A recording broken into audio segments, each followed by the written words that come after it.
श्री गणेश चतुर्थी व्रत की पौराणिक कथा के अनुसार एक बार भगवान शिव तथा माता पार्वती नर्मदा नदी के किनारे बैठे थे। वहां माता पार्वती ने भगवान शिव से समय व्यतीत करने के लिए चौपड़ खेलने को कहा।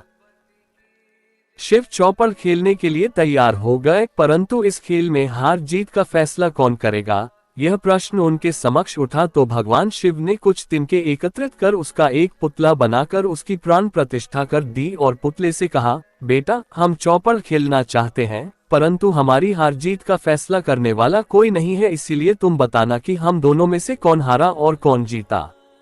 उसके बाद भगवान शिव और माता पार्वती का चौपड़ खेल शुरू हो गया। यह खेल 3 बार खेला गया और संयोग से तीनों बार माता पार्वती ही जीत गईं। खेल समाप्त होने के बाद बालक से हार जीत का फैसला करने के लिए कहा गया, तो उस बालक ने महादेव को विजयी बताया। यह सुनकर माता पार्वती क्रोधित हो गईं और क्रोध में उन्होंने बालक को लंगड़ा होने, कीचड़ में पड़े रहने का श्राप दे दिया। बालक ने माता पार्वती से माफी मांगी और कहा कि यह मुझसे अज्ञानतावश ऐसा हुआ है, मैंने किसी द्वेष भाव में ऐसा नहीं किया। बालक द्वारा क्षमा मांगने पर माता ने कहा, यहाँ गणेश पूजन के लिए नाग कन्याएं आएंगी, उनके कहे अनुसार तुम गणेश व्रत करो, ऐसा करने से तुम मुझे प्राप्त करोगे। यह कहकर माता पार्वती शिव के साथ कैलाश पर्वत पर चली गईं। 1 वर्ष के बाद उस स्थान पर नाग कन्याएं आईं। तब नाग कन्याओं से श्री गणेश के व्रत की विधि मालूम करने पर उस बालक ने 21 दिन लगातार गणेश जी का व्रत किया। उसकी श्रद्धा से गणेश जी प्रसन्न हुए। उन्होंने बालक को मनोवांछित फल मांगने के लिए कहा।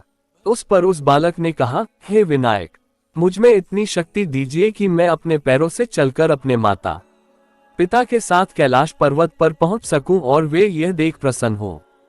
तब बालक को वरदान देकर श्री गणेश अंतर्ध्यान हो गए।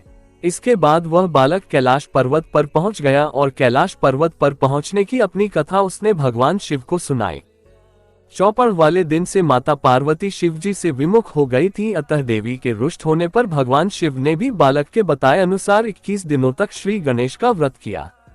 इस व्रत के प्रभाव से माता पार्वती के मन से भगवान शिव के लिए जो नाराजगी थी वह समाप्त हो गई। पुत्र तब यह व्रत विधि भगवान शंकर ने माता पार्वती को बताए। यह सुनकर माता पार्वती के मन में भी अपने कार्तिकेय से मिलने की इच्छा जागृत हुई। तब माता पार्वती ने भी 21 दिन तक श्री गणेश का व्रत किया तथा दूर्वा, फूल और लड्डुओं से गणेश जी का पूजन अर्चन किया। व्रत के 21वें दिन कार्तिकेय स्वयं माता पार्वती जी से आ मिले। यह व्रत करने से सारे कष्ट दूर होकर जीवन की सभी सुख सुविधाएं मिलती हैं। उस दिन से श्री गणेश चतुर्थी का यह व्रत समस्त मनोकामनाओं की पूर्ति करने वाला व्रत माना जाता है।